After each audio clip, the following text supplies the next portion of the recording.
يسعد فؤادي كلما ذكر الحبيب ترنما، ذاك الذي رب العلا صلى عليه وسلم. يسعد فؤادي كلما. وأصلي وأسلم على سيدنا محمد النبي المصطفى الكريم وعلى آله وصحابته أجمعين، وبعد. أيها المصلون عمار بيت الله عز وجل، السلام عليكم ورحمة الله تعالى وبركاته. وها نحن في هذه الأيام المفضلة، أيام فضلها الله سبحانه وتعالى، ألا وهي العشر الأولى من شهر ذي الحجة. هذه الأيام مفضلة عند الله سبحانه وتعالى، ومفضل فيها العمل الصالح.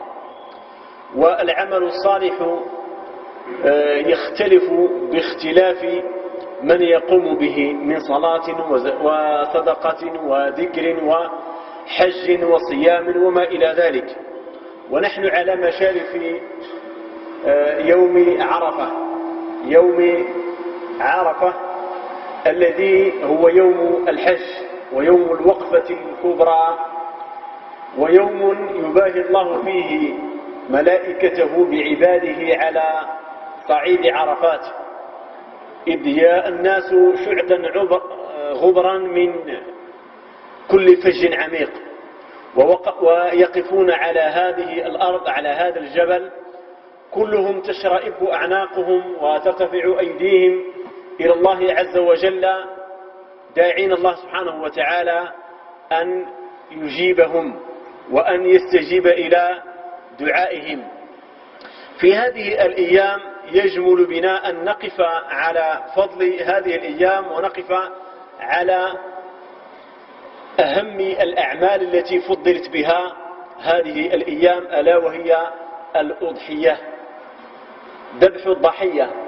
هذه الأضحية التي نتقرب بها إلى الله سبحانه وتعالى، نتعرض إليها من الجانب الشرعي، ثم نتعرض إليها من الجانب الطبي، والذي سوف ينورنا فيه أستاذنا يوسف مقبل، وهو في الحقيقة أستاذ متعاون معنا في سنوات عديدة، يعني يأتي إلى المساجد ويقدم النصائح بتلك اللغة السلسة، اللغة السهلة والتي يفهمها الجميع. وكل ذلك يندرج في إطار التعاون على البر والتقوى، وتعاونوا على البر والتقوى ولا تعاونوا على الإثم والعدوان. يعني قبل أن نحيل الكلمة إلى الأستاذ ليتحدث عن شروط الذبيحة الصحية، لابد من أن نقف معكم حول هذا العمل الذي يقوم به الإنسان في يوم العيد. كما قلت، نحن على مشارف يوم عرفة، ويوم عرفة مفضل، ويفضل فيه وفيه من الأعمال المفضلة فيه الصيام. صيام يوم عرفة هو من أفضل ما يقدمه الإنسان في هذا اليوم، ولعل في ذلك معنى كبير ينبغي أن نطلع عليه وأن نحس به.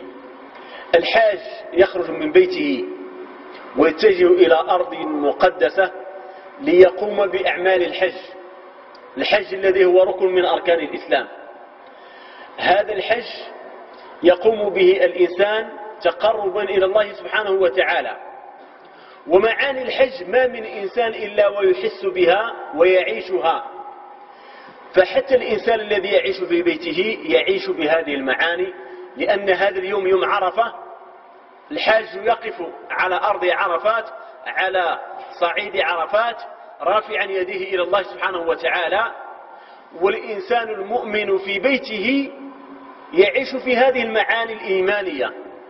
إذا كان الحاج على أرض عرفة فيها يتقبل الله الدعاء، وفيها يترك كل شيء ويتجه إلى الله سبحانه وتعالى بصوت منخفض أو مرتفع لعل الله سبحانه وتعالى يغفر له.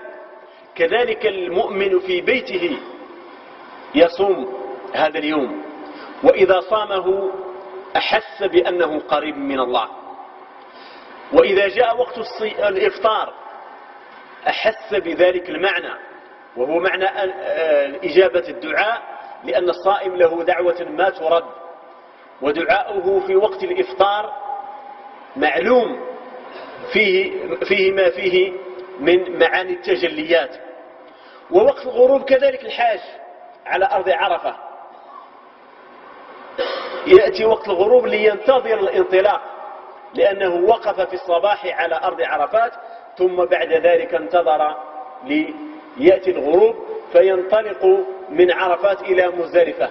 كما أن المؤمن في بيته ينتظر الغروب ليفطر في هذا اليوم ويدعو الله أن يتقبل منه، كذلك الحاج كان يدعو على هذه الأرض. يوم العيد وهو يوم النحر، هذا اليوم أيضا يعيش الحاج على أرض ميناء ويرمي فيه الجمار، ويعيش في حالة إيمانية خاصة. كذلك المؤمن يأتي يوم العيد ليصلي العيد ويقف تلك الوقفة التي يتجلى الله على عباده فيها، ويباهي بالمؤمنين ملائكته ويقول لهم لقد جاءوني شعثا غبرا اشهدوا فقد غفرت لهم. تجلى الله تعالى على أهل عرفات في يوم عرفة يوم التاسع، ويتجلى الله على المؤمنين في جميع أسقاع الأرض فيغفر لهم في صلاة العيد. هذه المعاني يعيشها كل مؤمن، يعيشها كل مؤمن.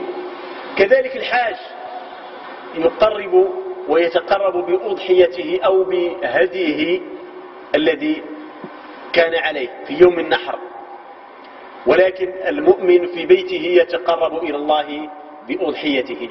والأضحية هي أفضل ما يقدمه الإنسان في هذا اليوم، أفضل ما يتقرب به العبد إلى ربه يوم العيد هو الأضحية. هذه الأضحية في الحقيقة هي ليست أكلا أو لحما يؤكل فقط، وإنما هي قربى ينبغي للإنسان أن يعرف معناها، وعليه أن يتحرى فيها الشروط الصحية أو الشروط الشرعية التي تشترط فيها ذلك حتى يتقبلها الله منه. فالأضحية هي سنة مؤكدة على من استطاعها، وأقل ما يجزئ فيها من الأسنان الجذع من الضأن وهو ابن 8 أشهر، وقيل ابن 10 أشهر، هذا على خلاف. ولكن المالكية عندهم هو ابن عام، يعني خلاف فيه 6 أشهر أو 8 أو 10 أشهر. ولكن المشهور عند المالكية أن تكون أوفت سنة كاملة، هذا بالنسبة للضأن. والثاني من الماعز هو ما أوفى سنة ودخل في الثانية بدون خلاف. الثاني من الماعز هو ما أوفى سنة ودخل في الثانية، ولعل الكثير من الناس هذا العام يعيدوا بالماعز، وذلك لغلاء هذه الأضحية. يعني أنا سمعت كثير من الناس اللي شراها في مدينة من المدن 12 مليون، يعني ما بقت أضحية.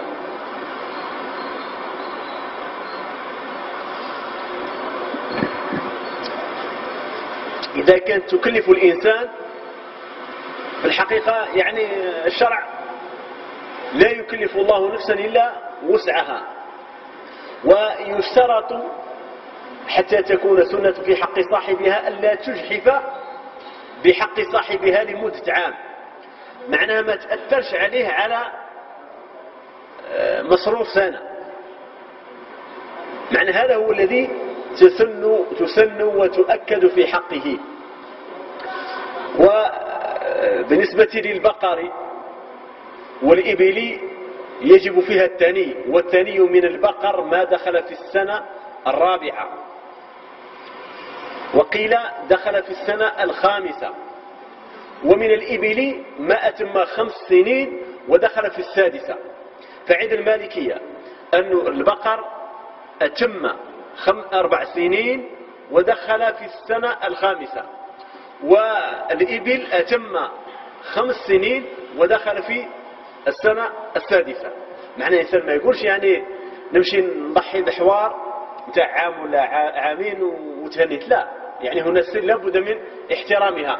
عام هذا بالنسبة للضأن للخرفان، أما البقر والإبل فلا بد من 5 سنين أو 6 سنين بالنسبة للإبل.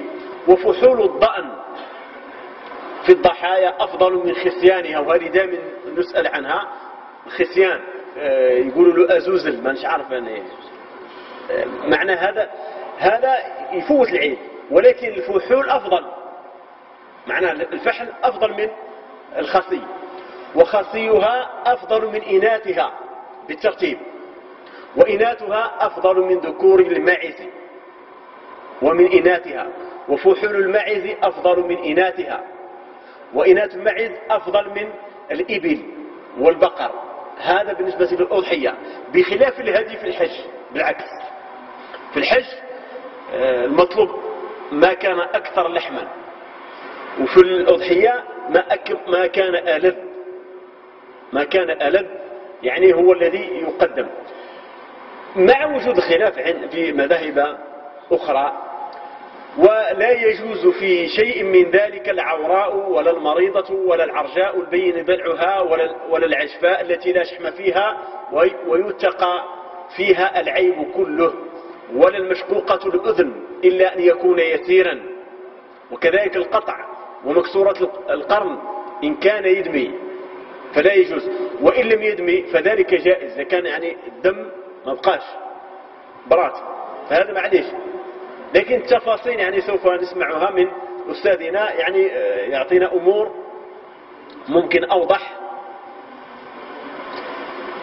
ومن السنة أن يلي الرجل ذبح أضحيته بيده بعد ذبح الإمام أو نحره يوم النحر، ومن ذبح قبل أن يذبح الإمام أعاد أضحيته، ومن لا إمام لهم فليتحروا صلاة أقرب الأئمة إليهم، ومن ضحى بليل أو أهدى لم يجزه، أكل اللحم فقط.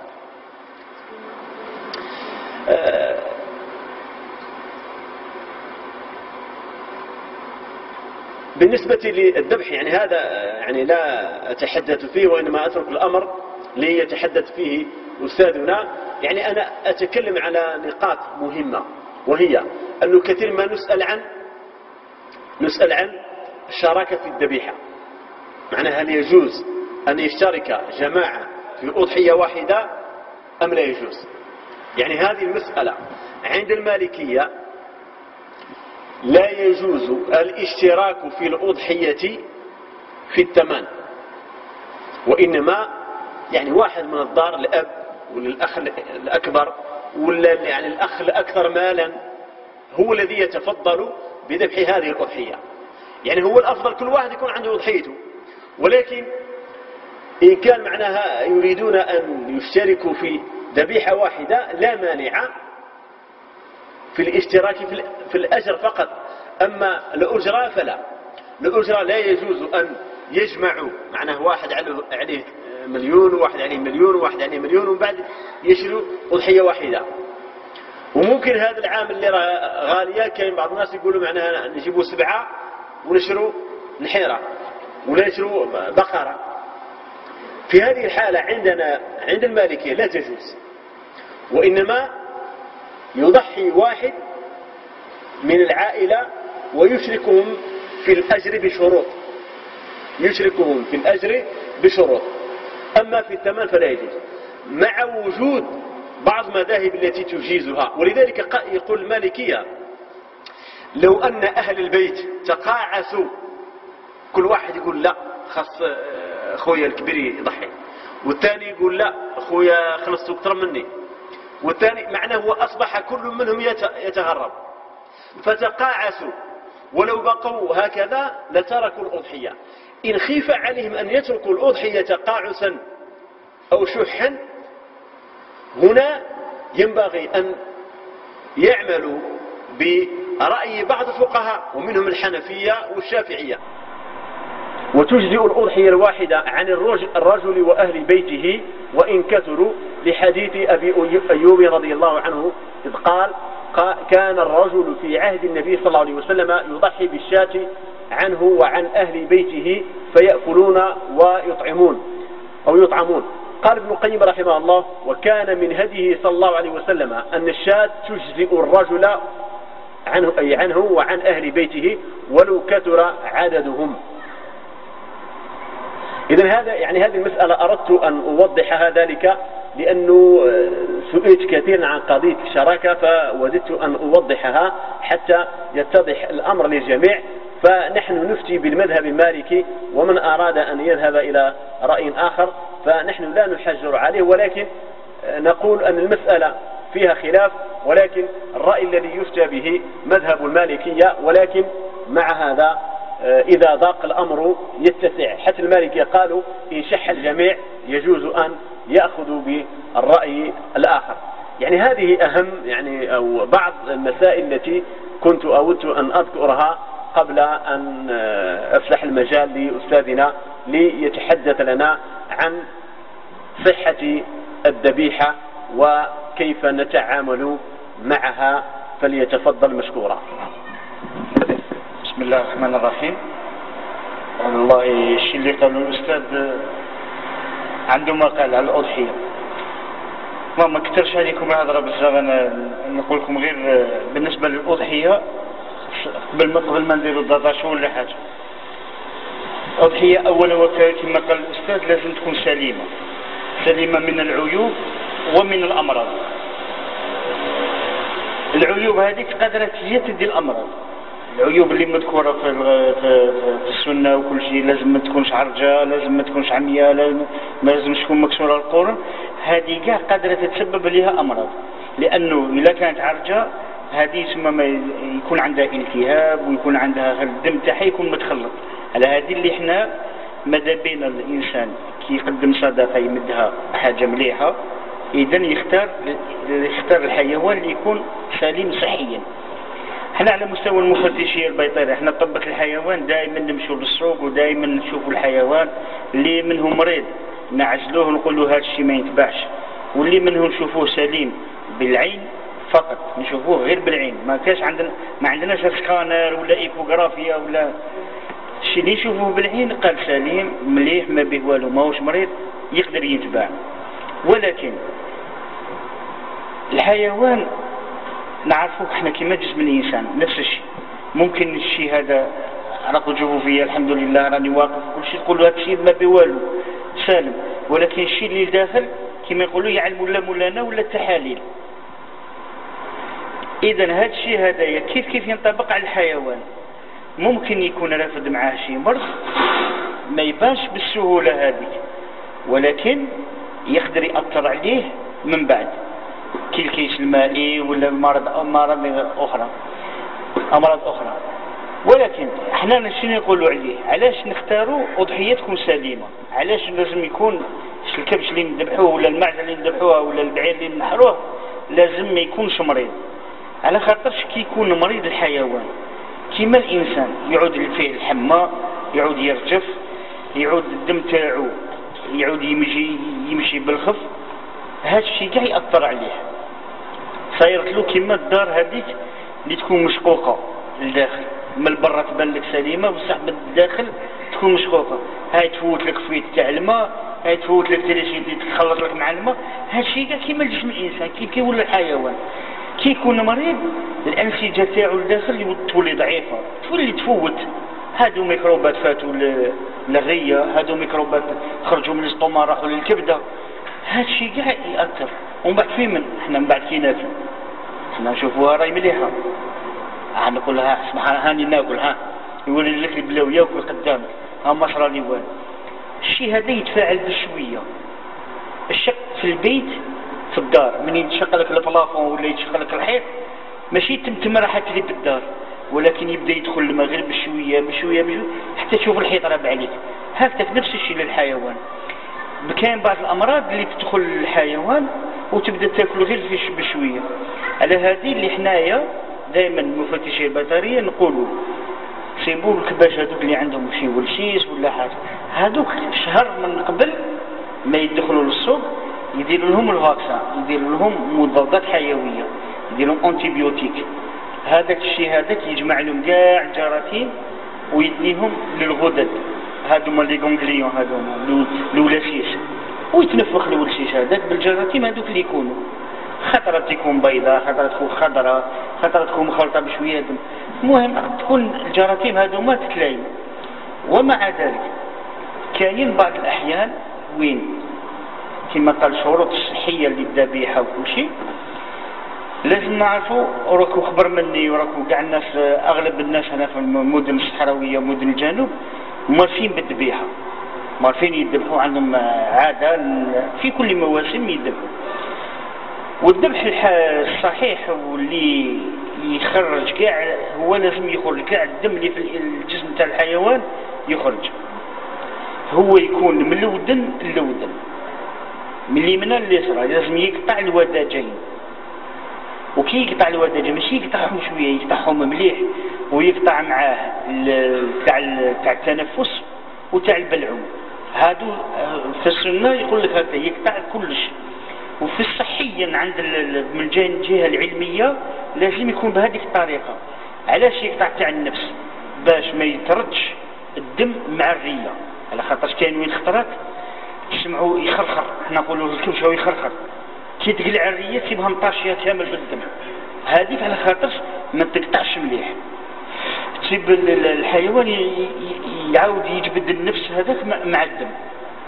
ولا ما يقطعش مليح تاع الكرش تاع اللي يبلع به، تعاود تشوف منين تطلقوا شغل يجر الكبش يخرج الماكله، الفدي في الفادو يعاود يخرج. هذه على خاطرش ما تقطعش مليح. لهذا لازم نقطعوا من الودن للودن حتى يا لو كان يبان العظم معليش، المهم لازم نقطع مليح الرقبه، ماشي حتى نبسطها، ولكن باش نتاكد باللي العرق هذا نتقطع وهذا نتقطع ونتقطع تاع النفس ونتقطع تاع الماكله، باش نقول باللي الاضحيه تاعي راهي تمت الذبيحه تاعها. ونحاول نخلي الحيوان يخرج كاع دمه، معليش يتخبط الحيوان باش يخرج شيء امام هذوك العروق الرقاق اللي كاين فيه، يخرج الدم تاعو باش يصفى مليح الجسم تاعو. علاش الدم ماشي مليح في الحيوان، ما يقعدش في الحيوان، علاش ماشي مليح؟ على خاطر الدم نعرفوا حنايا علميا الدم والحليب من اكثر الاماكن اللي يتربى فيهم الجراثيم. يتسمى لو كان نحطوا كاس حليب نخلوا الهواء الطلق في الهواء هكا برا يفسد بالخف، ولو كان نخلوا الدم ثاني هكا برا يتعفن بالخف.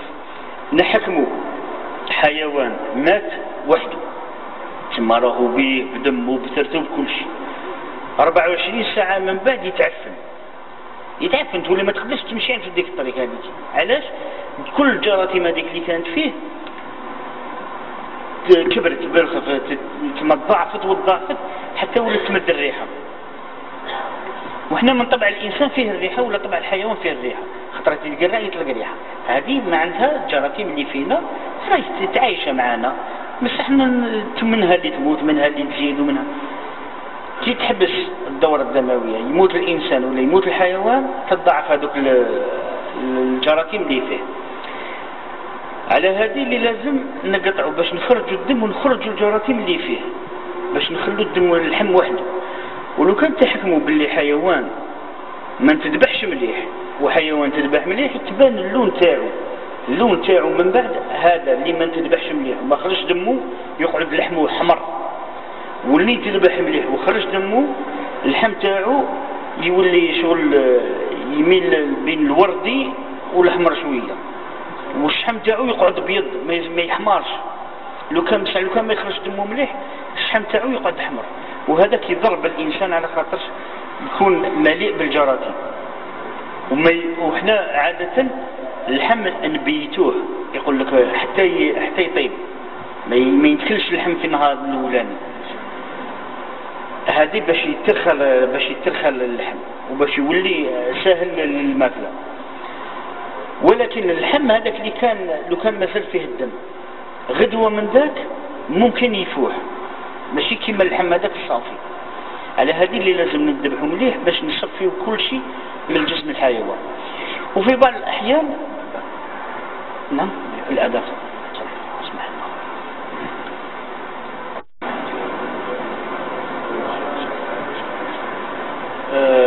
باش نكملوا حديثنا. حبيت نتطرق لواحد الموضوع ثاني، هو آداب ما بعد الذبح. خاطرش آداب ما بعد الذبح هي اللي راح تورينا واش اللي مليح واش اللي ماشي مليح. حنا عادة اللي ما هوش مليح ما في نزرقوه، قال ما هوش مليح ارمي في الكبة، وهذا ما يتشكل خطر على صحة الإنسان وصحة ولادنا وصحة المجتمع عامة. كاين واحد المرض يفتنا باس ولا لا يبلينا به ان شاء الله، هو مرض الكيس المائي. وعلاش قلت الآداب تاع ما بعد الذبح هي السبب تاع الكيس المائي هذايا؟ على خاطرش هذا المرض هذايا يظهر عند الحيوان أكياس مائية. دوك نوريهم لكم عفوا. اسمح لي تشوف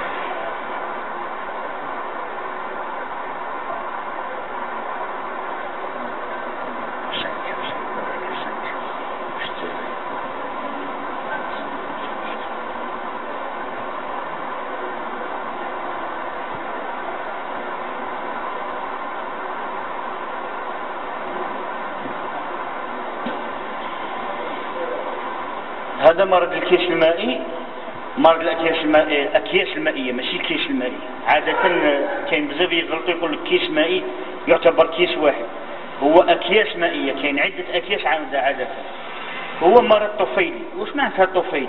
معناتها يجي واحد الكائن، دودة هي عادة، تعيش على ذاك الحيوان ولا لا هكا لاصقة فيه وتعيش معاه، تاكل منه، تمصلو ماكلته ودير في الجراثيم. هذا هو الدور تاعها. وهذا المرض هذايا علاش خطير؟ على خاطرش مشترك بين الحيوان والإنسان، ويتسبب فيه واحد الدودة دايرة كي الخيط، طويلة بين 3 حتى 6 سنتيمتر، تعيش في الأمعاء تاع الكلب. حاشا ها تقريبا نوريكم أمعاء تاع كلب. هذا شوفوا كيفاش معمرة بالدود. هذا الأبيض هذا كاع دود تشوفوا كي الخيوط عايشين في المصران تاعو. الدودة الوحدة مقسمة على 3، فيها الراس اللي تلصق به، ها هو هذاك الراس هذاك القدامي هو اللي تلصق به، دايره كي الفونتوس كيما هذيك اللي تلصق في الزجاجه تاع الاخر، تلصق في المصران وتقعد تمص في الماكله. وعندها الوسط تاعها هو الجسم تاعها، والاخر جاي شغل سلسله، هذا لاصق فيه هذا.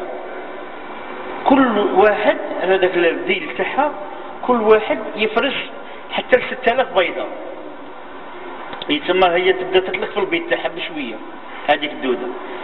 نتخيلوا دوك هذا الكلب هذا حاشاكم اللي كان عايش هذا الدود تاعو، هذا الدود كامل كل وحده منه تفرش 6000 بيضه. شحال من البيضه راح تخرج مع حاشاك مع البراس تاعو مع الشيء. وكل بيضه هذه ما تنشافش بالعين، تلصق في شعره ولا تلصق في الماكله في التراب ولا يديها الريح. والبيضه هذه سبحان الله العظيم عندها شغل كرافاس، شغل واحد الغلاف ما تتاثر لا بالريح لا بالشمس لا حتى حاجه. تقدر تريح هكا في الحشيش برا عايشه مده 6 اشهر وتنتقل في الريح. إذا كانت جا البونصاد ولا داها ولا حاجة يقدر مثلا من مكان الى مكان. الكلب هذاك حاجاكم مرة في الاخر فرق تلقى البيضة تاعو ممكن يديها الريح حتى للصبي. على هذه اللي ننصحوا دائما نقولوا غسل الخضر والفواكه، على خاطرش عادة هذا الكلاب عايشين في البراري، عايشين برا ويطلقوا هذا البراز تاعهم وكل شيء الفضلات تاعهم يطلقوهم برا، دونك يقدروا الماكله تاعنا والخضر والفواكه تتاثر بهذا الشيء هذا. لهذه ننصحوا دائما غسل كل ما هو خضروات جيدا قبل الاكل. وهذا البيض هذايا كي يدخل للجسم تاع الحيوان ولا تاع الانسان، الحيوان كيفاش حتى يمر ياكل الحشيش وين فات الكلب جاتو الريح ولا حاجه ولصق البيض هذاك الحشيش كلاه. كما الانسان نفس الشيء، عندنا باش يلعب مع كلب لعب معاه في الجبل ولا حاجه ومن بعد عيط لامو باش يفطر بلا ما يغسل يديه راح كلا، ممكن ياكل مع 10 ولا 20 بيضه. والمشكل انه كي يدخل البيضة هذيك للجسم تاع الانسان ولا الجسم تاع الحيوان كاين في المعدة تاعنا واحد السائل كلمة، هذاك السائل هو اللي يقدر يدقدق هذيك الغطاء تاع البيضة هذه، ما كاين حتى حاجة تقدر. هي الاحماض المعدية اللي عندنا ولا عند الخروف ولا عند الكبش ولا عند الحيوان اللي ياكل الحشيش عندهم هذيك المادة اللي تقدر تكسر هذيك البيضة. كي تكسر ذاك البيضة تخرج منها ما يسمى باليرقات. هذوك اليرقات هذوك يدخلوا عن طريق الأمعاء ويتمصوا في الدم ويمشوا يا إما للكبد يا إما للرئة، ولا يمشوا لهم في زوج، عادة نصيبوا في الكبدة وفي الرئة.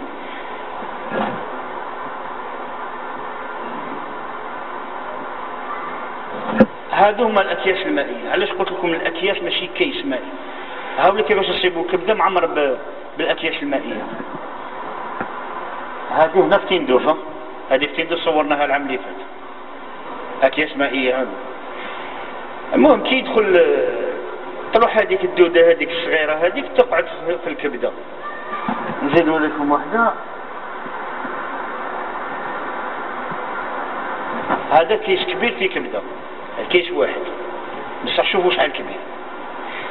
تنغرس هذيك الدودة في الكبدة ولا في الرية وتقعد تكبر تمص من الأنسجة هذيك وتكبر، تفرز واحد الماء وتتعمر. علاش نقولوا هذا الكيس مائي يكون كبير ويكون مضغوط ويكون داخل في الرية ولا في الكبدة. ومنين يجي هذا الشيء هذا كمان؟ نعاود نرجع لكم شغل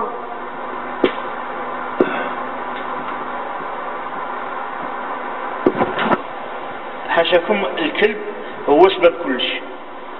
الكلب هي تعيش الدودة الكبيرة في كرشه، ومن بعد هذا الكلب هذا يطلق حاشاكم في البراز تاعو يطلق البيض هذا. هي عادة ياكلوا الكبش ماشي الانسان، ولكن انا دايرين واحد السهم منايا باللي هذا المرض هذا يقدر ينتقل الى الانسان عن طريق الخطر.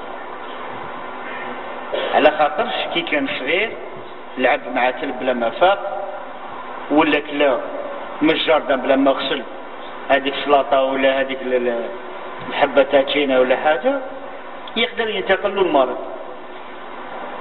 وكي ينتقل له المرض ما يحش به حتى كي يكبر كي يولي كيما هذيك الكبده هذيك المفتوحه وين يبدا ياثر عليه. كي ياثر عليه يولي ما يقدرش يتنفس ولا كبدته يضروا، يروح يفوت راديو، يقول لك والله ما نعرف واش عندي، راح نفوت راديو. حتى يقولوا له عندك كيس مائي، يقول منين جاني انا كيس مائي، انا عمري ولا. هي المشكل ماشي كليت الكيس المائي، المشكل انك كي تعطيه هذيك الكبده للمريض. علاش قلت لكم النظافه بعد الذبح؟ كي نسيب انا دوك نذبح ونسيب الكبده تاعي كيما هذه كيما هذا، كي نسيبها في الدار يا ولدها روح ازرق في الكبه، هذه خطا فاضح فاتح. على خاطرش علاش كي نزرق هذاك الشيء نعم ولا من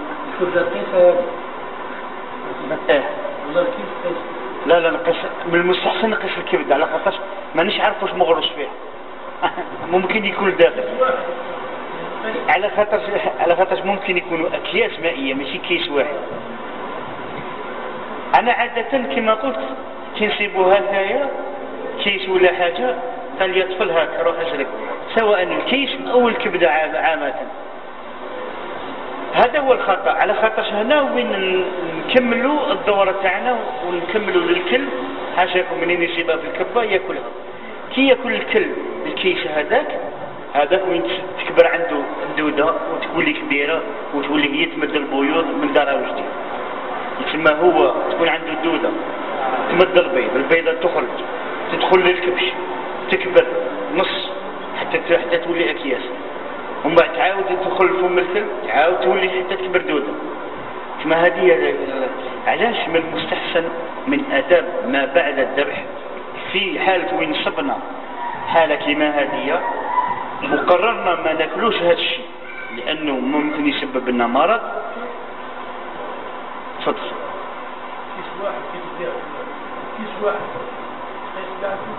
من المستحسن تقيسه لأنه الأكياس المائية هذه ممكن تكون من الحبة تاع عدس الحبة تاع منون صديق، وممكن يكون كيس واحد وممكن يكونوا مئات الأكياس لداخل. كما هذه هاي ما كاش كيس واحد كاين عدة أكياس هنا. على هذه هادو راه باينين، ولكن كاين في بعض الأحيان وين يكونوا هذوك الأكياس يكونوا لداخل ما تقدرش تشوف حتى منين تقطع يطرطق عليك الماء. هذه عدة ناس صرات لهم يقول لك منين جيت نقطع الكبدة طار عليا الماء. أنا يغسل يديه مليح ويغسل يتنظف مليح.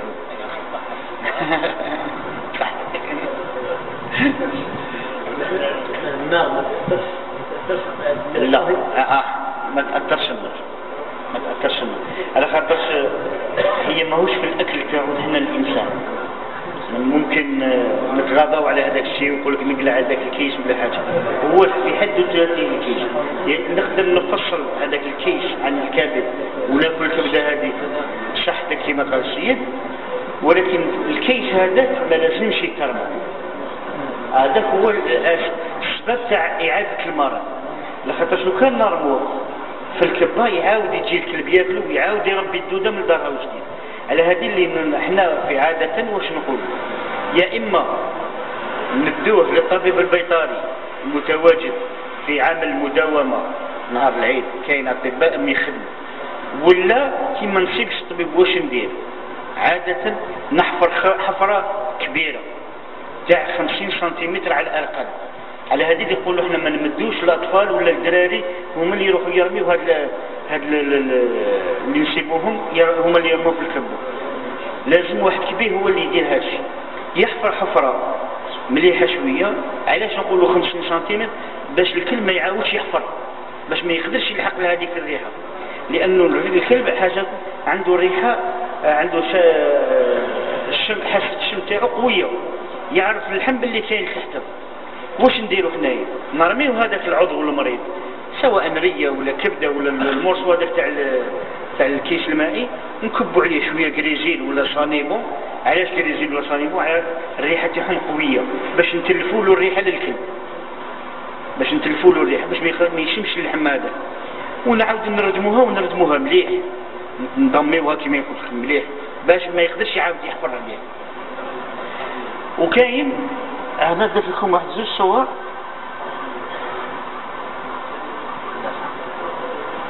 سمحوا لي بالك راني نجري شويه ندوخكم.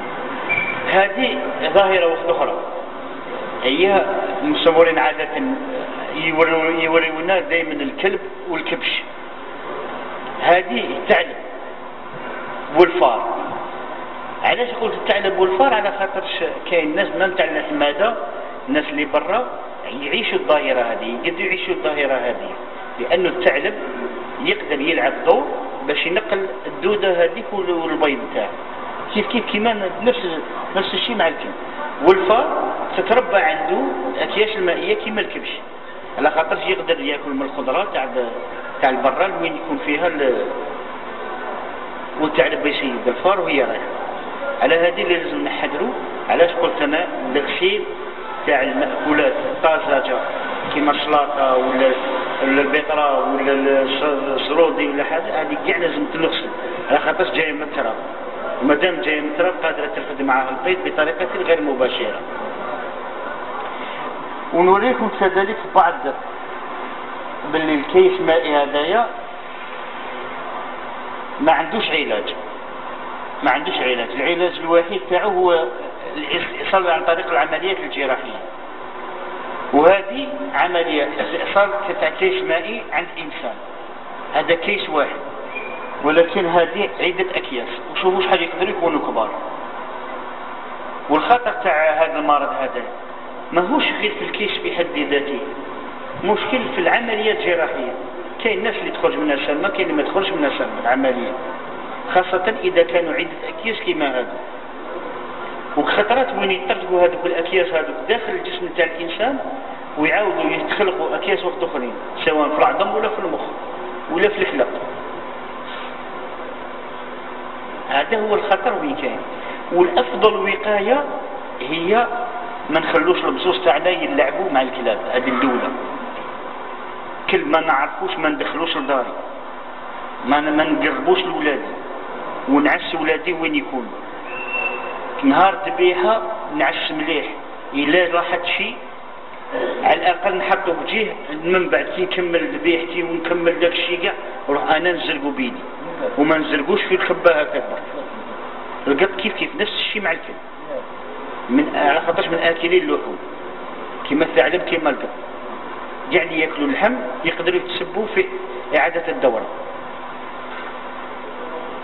أحسن وقاية أنا كاتبه هنا، الوقاية الذبح في الأماكن يكون في الباطوار وكل شيء. علاش حنا نقولوا هذه اللي يذبح كرومبيسا ولا اللي يذبح عنده في الحانوت ولا كل شيء، علاش يشكل خطر؟ لأنه ما كانش مراقبة. هلتك حنا نهار العيد، حنا عندنا نهار العيد حنا رانا أليرت، على خاطر كاين بزاف ناس تذبح ماشي كاع الناس تعرف. على هذه اللي نقولوا إلا ما عرفش الإنسان، ما عرفش وحده يتصل مع المفتشية البيطرية، يروح للخنقة ولا يروح للكشابي ولا كاين في واحد في البطوة. المهم أنا دايرين بيرمانوس، وإن شاء الله كاين واحد يدور بالطونوبيل. إن شاء الله نحاولوا قدر الإمكان نغطيو هذه الولاية تاعنا إن شاء الله كاملة. وفي حالة وين ما يلقاش كامل كما يقولوا في المثل الديب حلال الديب حرام تركعش. يا خويا شكيت فيها وخفت على ولادي وخفت على صحتي، نحكمها يا نحرقها يا إما ندفنها وتكون مدفونة مليح. والحريق علاش مقبلة الأستاذ قال لي والنار، على خاطرش ممكن النار تطفى قبل ما يتحرق الجرثوم والميكروب هذا. على هذيك اللي من المستحسن أني نردمها ونمدها لواحد كبير يردمها. وهذا الشيء بودف لكم هتصور مع الأخر تاع الكيس المائي عند الإنسان، باش الإنسان يأخذ العبرة إن شاء الله. ونشكر لكم حسن الإصغاء والمشاركة وبارك الله فيكم. ما يكونش في الشحن، لا اللي يكون في الشحن هذاك خاطر هذاك ماهوش كيس مائي. اللي يكون لازم يكون يا إما في السلسل تاع الظهر كي تحل الكبش، يا إما في العمود الفقري السلسل تاع الظهر، ولا في الكبدة في الرية، ولا فوق الكلى، ولا في المخ. هذه اللي تقدر تصيبها عامة. أما في الشحم هذوك الكيس تاع كي يكون شارب بزاف الماء ولا حاجة ما يشبك. اللي عنده شي سؤال مادامني راني هنا. إلا ما كاش بارك الله فيك.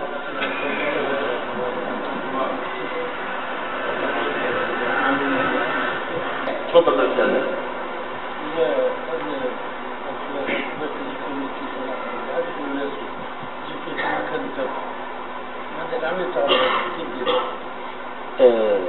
هذوك الولاسيس اللي يجوا في مكان تسمى كيما تهربها منا ولا منا ما كاش. واش نقول لك يا خويا؟ ونظف مليح مادام في مكان الذبح بالذات ما عندهاش وين تهرب عليه، سميو وقطع اللي كان غسلوا مليح نظفوا مليح. الا كان زعما حنا مادام الخراج يسموه الخراج هو القيح، الخراج هذا ثم لازم يخرج. كي يخرج لازم يتنظف مليح ويقطع الماكسيموم فوسيل اللي يقطع المكان هذا. هي من ناحية طبية يجوز، على خاطرش مادام يخرج للبرا ما يخرجش